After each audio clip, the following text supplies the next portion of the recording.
Hello friends, GRS স্টাডিতে স্বাগত। সামনে WB exercise অর্থাৎ আবগারি এক্সাম। লকডাউনের পিরিয়ডে হয়তো প্রিপারেশন ব্যাহত হচ্ছে, কিন্তু বন্ধুরা চেষ্টা চালিয়ে যেতে হবে স্মার্ট ওয়েতে। আর কম্পিটিশন কোচিংয়ের মূল ভিত্তি হলো ম্যাথ বা গণিত। যে কোনো এক্সামে 30%-এর উপর ম্যাথ প্রশ্ন থাকে, আর ম্যাথের ভীতিই হলো আমাদের এক্সামে সফল হতে দেয় না, তাই পাওয়া যায় না সাফল্যের আনন্দ। তাই আজকের ক্লাসে ম্যাথমেটিক্সের সংখ্যাতত্ত্ব ও গণনা এই ক্লাসে থাকবে ছোট ছোট কয়েকটা ট্রিক, যা যে কোনো গণনাকে অতি সহজ করে দেবে। তাহলে বন্ধুরা মনোযোগ দিয়ে ভিডিওটা দেখো। চলো শুরু করা যাক।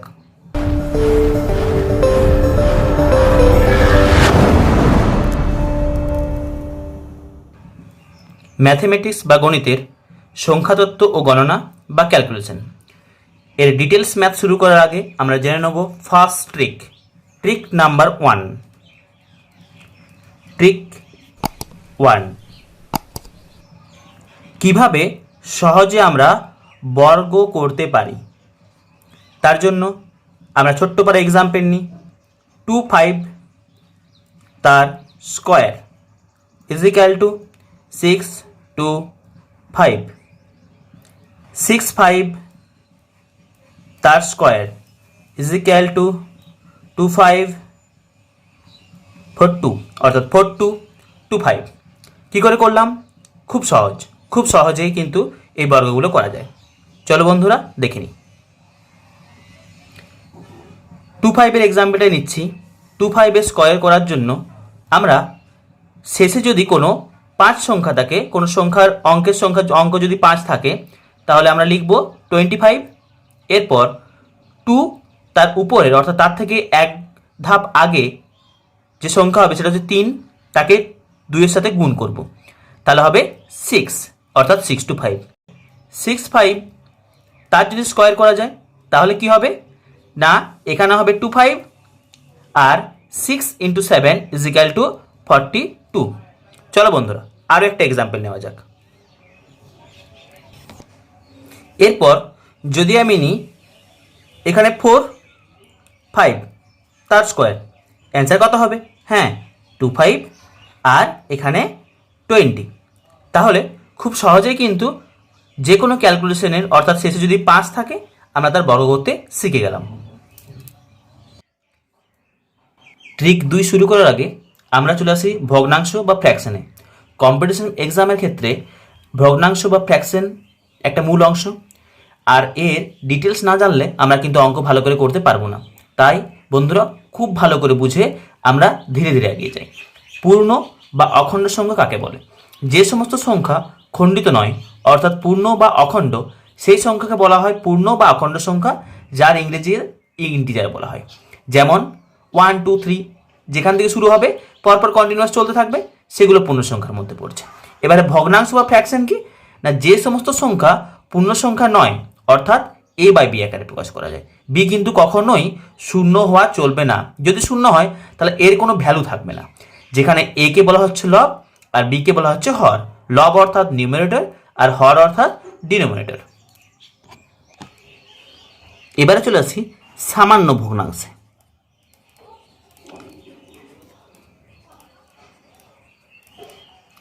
তাহলে সামান্য ভগ্নাংশ কি না, লব ও হর দ্বারা প্রকৃত ভগ্নাংশ।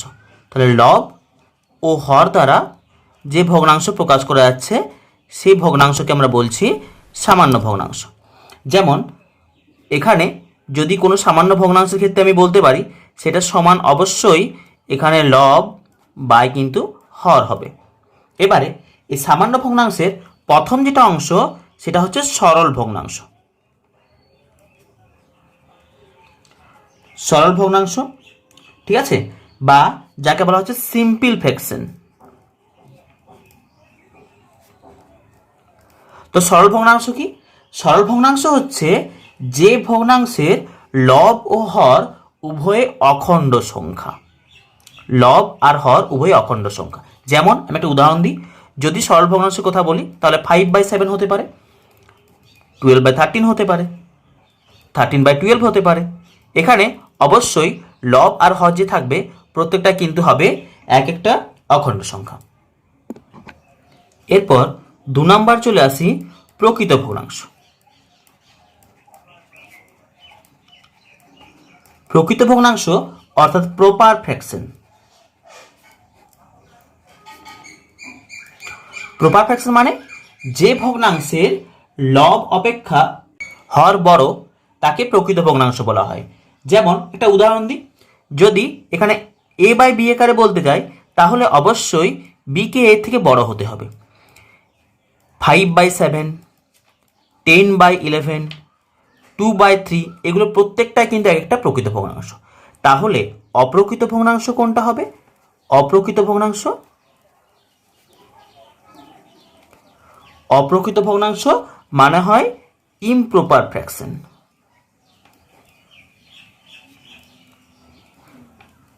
যদি এই ভগ্নাংশেরই লব কিন্তু হরের থেকে বড়, তাকে কিন্তু অপ্রকৃত ভগ্নাংশ বলা হবে। যেমন 7/5 হতে পারে, 11/10 হতে পারে, 3/2 হতে পারে, এটসেট্রা আরও অনেক কিছু আছে। এরপর চলে আসি মিশ্র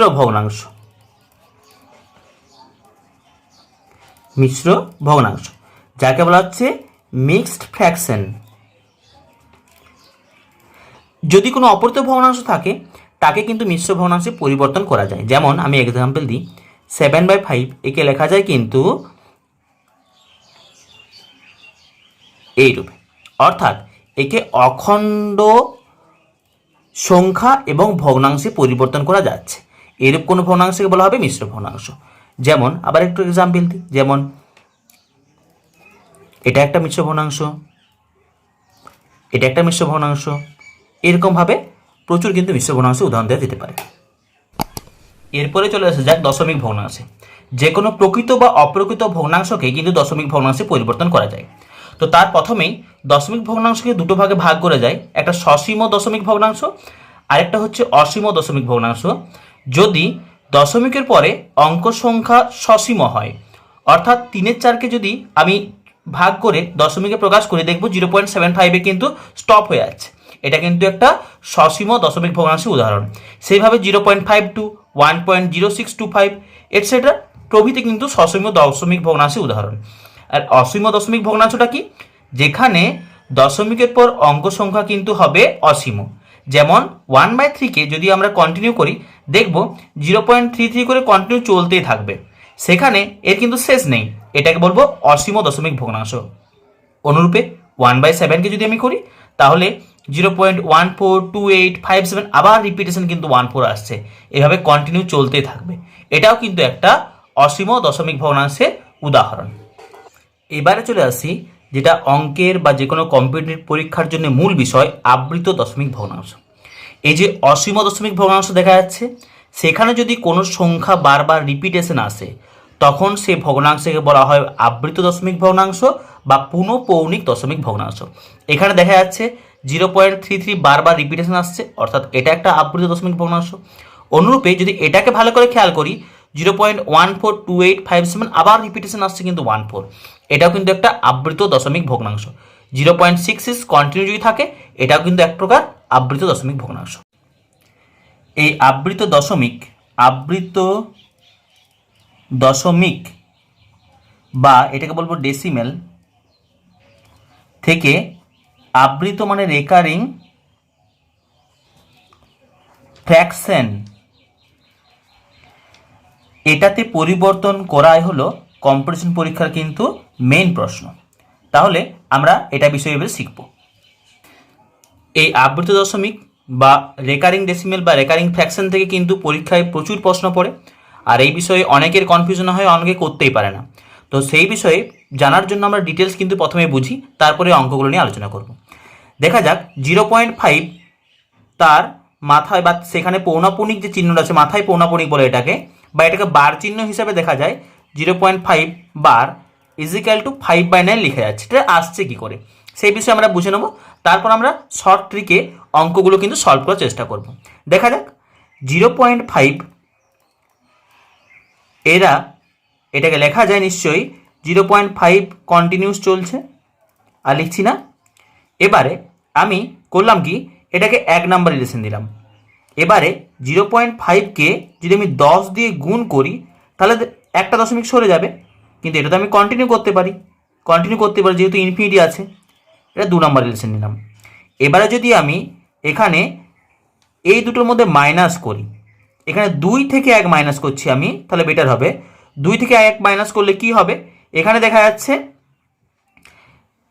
0.5, 10 আছে তার মধ্যে একটা করছি, তাহলে 9, এটা সমান নিশ্চয়ই 5 হবে। অর্থাৎ 0.5 তার ভালগার ফ্র্যাকশন বা রেকারিং ফ্র্যাকশন এখানে বলা হচ্ছে 5/9, এটা প্রুফ হয়ে গেল।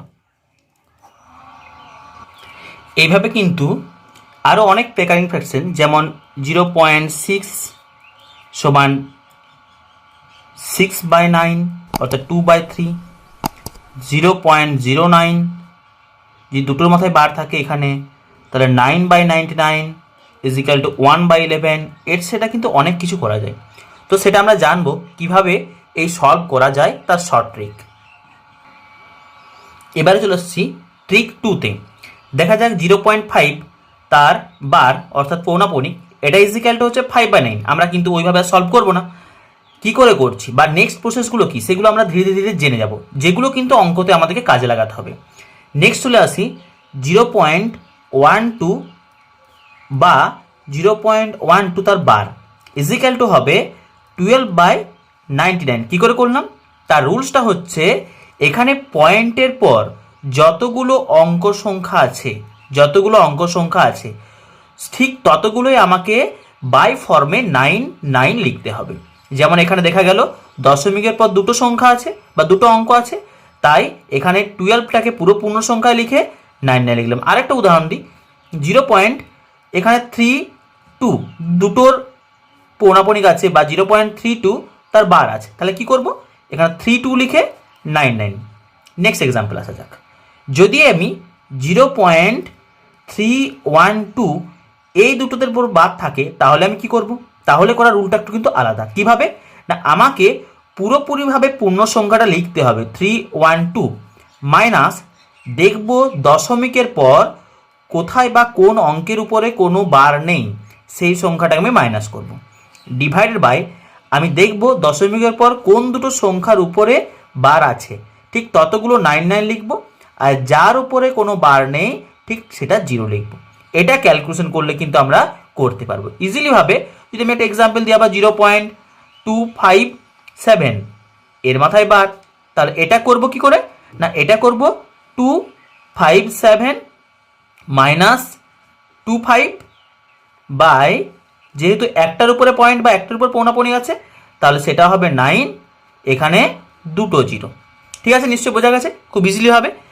থার্ড পয়েন্ট যেটা ইম্পর্টেন্স পয়েন্ট, সেটা হচ্ছে যদি পূর্ণ সংখ্যা এবং দশমিক সংখ্যা একসাথে থাকে, যদি এইভাবে থাকে তাহলে কি করব, তাহলে এটা বোঝার জন্য আমাদেরকে প্রথমেই আমি এই পাশে একবার লিখছি যে 2.5কে কিন্তু লেখা যায় 2 প্লাস 0.5, সেই হিসাবে আমি 2.132 এর বারকে আমি লিখতে পারি 2 প্লাস 0.132 এর বার, তার মানে 2 প্লাস একটা আগের রুলস ফলো করব, 132 মাইনাস 1/990। তাহলে ইজিলি ভাবে কিন্তু যে কোনো ক্যালকুলেশন আমরা করতে পারছি। তো প্রথমেই 5টা ম্যাথ করব রেকারিং ফ্র্যাকশনের উপর। ফার্স্ট ম্যাথ 0.2 তার বার প্লাস 0.3 তার বার প্লাস 0.32 তার বার, এটা SSC graduate level preliminary exam 2005-এ পড়েছে। তো দেখা যাক এটা কিভাবে আমরা সলভ করতে পারি। তো এটা সলভ করার জন্য প্রথমেই ইজিলি একেবারে আগের প্রসেস, তাহলে এখানে 2 আমরা কত লিখব 9, এখানে কত লিখব 3/9, এখানে কিন্তু লিখব 32/99। তাহলে এর ক্ষেত্রে যে লসাগু বা এলসিএম হবে 99, তাহলে এলসিএম 99 হলে কত হবে, এখানে জাস্ট 22 প্লাস 33 প্লাস 33, এখানে যোগ করলে হয়ে যাবে 87/99। এটা অ্যান্সার। অথবা এটাকে যদি জাস্ট চেঞ্জ করি আবার দশমিকে 0.87 তার ভলগার ফ্র্যাকশন। ঠিক আছে, তাহলে নেক্সট আবার একটা অঙ্ক দেখে নিই, 0.63 তার বার প্লাস 0.37 তার বার প্লাস 0.80 তার বার, এটা SSC graduate level preliminary exam 2004-এ পড়েছিল। তাহলে এটার জন্য আবার একেবারে সেম রুল, 63/99 প্লাস 37/99 প্লাস 80/99। এটা আগের থেকেও সোজা, কারণ এখানে এলসিএম সোজা 99 হয়ে যাবে, আর তিনটে যোগ করলে কিন্তু আমাদের রেজাল্ট বেরিয়ে যাবে। অর্থাৎ অ্যান্সার হয়ে যাবে এখানে কত, 180/99। কিন্তু এখানে একটা পয়েন্ট বলে দিই, যদি এখানে এভাবে অ্যান্সার না থাকে তাহলে এটা কি করতে হবে না, এটাকে আমাকে ট্রান্সফার করতে হবে এইভাবে। ঠিক আছে, এইভাবে ট্রান্সফার করলাম, তাহলে নিশ্চয়ই এখানে 1 পয়েন্ট, এটাকে নিশ্চয়ই পূর্ণ সংখ্যার পয়েন্ট আকারে লেখা যাবে, আর এটা 81 তার বার, এটা হয়ে যাবে কিন্তু অ্যান্সার। পরে তিনটা অঙ্ক নিয়ে আসা যাক। প্রথম অঙ্ক হচ্ছে 2.2, এর মাথায় বার বা পৌনাপৌনি ডিভাইড বাই 0.10, 1 আর 0 দুটোর মাথায় বার আছে। তো সেটা ডাব্লিউবি পুলিশ 2009-এ পড়েছিল। তো সেটা করতে গেলে কিভাবে করতে হবে, এটাও করা খুবই সোজা, শিখলে পরে প্রপারলি করা যাবে। 2 প্লাস করবো আমরা, এখানে করব 2/9, যেরকম ডিভাইড চিহ্ন আছে সেভাবে লিখব। এখানে 10/99, এটা হবে 20/9 ইন্টু 99/10, তাহলে এটা ক্যান্সেল হবে 11, এটা ক্যান্সেল হবে 2, that is result is equal to 22। পরের কোশ্চেন 2.33 বার প্লাস 0.3 তার বার ডিভাইড বাই 9। এটা করার জন্য আমাদের 2 প্লাস 33/99 প্লাস এখানে 3/9, এটা এখন আমি ইন্টু করে দিলাম 1/9 হিসাবে, তাহলে চলে আসছে কত, 2 plus 33/99 plus 3/99, that is 2 plus 36/99, that is 2.36 তার বার। এটাও ইজিলিভাবে কিন্তু করা গেল। এরপরে যে অঙ্কটা সে হচ্ছে 1.1 তার বার প্লাস 2.12 তার বার ইন্টু 11 প্লাস 3.123 তার বার ইন্টু 111। এটা এসএসসি গ্র্যাজুয়েট লেভেল 2007-এ পড়েছে। কি করব, প্রথমে যেটা এটা আমরা ভগ্নাংশে যোগ হয় সেভাবে যোগ করলাম। 1 প্লাস 1/9 ইজিক্যাল 10/9 হবে, এটাকে ব্র্যাকেটে লিখছি into 11, 2 plus 12/99 into 11 plus 3 plus 123/999 into 111। এবারে কি হবে, আমাদেরকে ভগ্নাংশের যোগ করে 10/9 আসছে, 11 ইন্টু 2 22 প্লাস 12, এটা দেখো ক্যান্সেল হবে 9, 12/9 প্লাস এটা যখন গুণ করছি 333 প্লাস এটাও ক্যান্সেল হচ্ছে, এটা ক্যান্সেল হয়ে হবে কত, 9, এটা 123/9। এবারে কি করলাম, এই দুটো পূর্ণ সংখ্যাকে যোগ করে নিলাম 355, এই 999 অর্থাৎ লসাগু হবে 9, দুটোর মধ্যে বা তিনটের মধ্যে যোগ করলে হচ্ছে 10 প্লাস 12 প্লাস 123। এই দুটোর মধ্যে আবার আমরা ভগ্নাংশের যোগ করব, ভগ্নাংশের যোগ করলে হচ্ছে 3195 গুণ করছি প্লাস 145 ইজিক্যাল টু 3340/9। ভাগ করব, যেভাবে ভাগ করার দরকার সেভাবে ভাগ করলাম, দেখবে ভাগ করার পর কন্টিনিউ 1 কন্টিনিউ করবে, দ্যাট ইজ এখানে এটা রেকারিং ফ্র্যাকশন আবার চলে আসছে বা রেকারিং দশমিকে আসছে 0.37.1 তার মাথায়। তো আজকের ক্লাসে পৌনাপৌনিক অর্থাৎ রেকারিং ফ্র্যাকশন সম্বন্ধে আলোচনা করলাম, বেসিক দুটো ট্রিক জানালাম।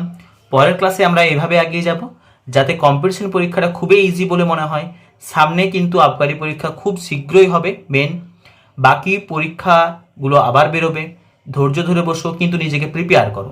প্রিপেয়ার না করলে হঠাৎ করে যখন কোনো চান্স আসবে সেই চান্স কিন্তু হাতছাড়া হয়ে যেতে পারে। সাথে থেকো, ধন্যবাদ, আবার দেখা হবে।